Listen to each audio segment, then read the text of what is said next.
नाशिक परिसरातील दुकानदारांना आणि दुकानांना काही टपऱ्यांना सुरक्षित स्थळी हलवण्यात आलेला आहे। गंगापूर धरणातून विसर्ग वाढवलेला आहे।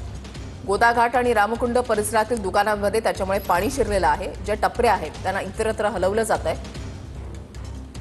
दुकानांमध्ये पाणी शिरलेलं आहे आणि जनजीवन काहीसं विस्कळीत झाल्याचं पाहायला मिळतंय। रस्त्यांना अक्षरशः नद्यांचं स्वरूप आल्याचं पाहायला मिळतंय। नाशिकमधली दृश्य आपण पाहताय। गोदावरी नदीच्या पाणी पातळीमध्ये वाढ झाली आहे। चंदन पूजाधिकारी प्रतिनिधी आमच्या सोबत जोडले गेलेले आहेत। चंदन, नुकताच तुम्ही आढावा घेतलेला आहे, टपऱ्या इतरत्र हलवल्या गेलेल्या आहेत, मात्र आता जिल्हा प्रशासनाकडून काय पद्धतीच्या सूचना ज्या आहेत त्या दिल्या जात आहेत? पाण्याची पातळी आणखीन वाढेल का? काय अंदाज वर्तवला जातोय? काय माहिती दिली जाते? ऋषाली, खरं तर सध्या नाशिकमध्ये पावसानं काही काळ विश्रांती घेतलेली आहे।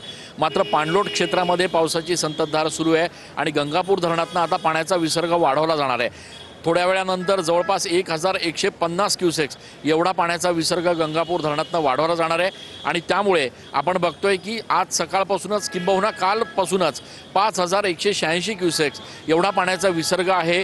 गोदाघाट परिसरातले छोटे मोठे मंदिरं जे आहेत ते सध्या पाण्यात आहेत।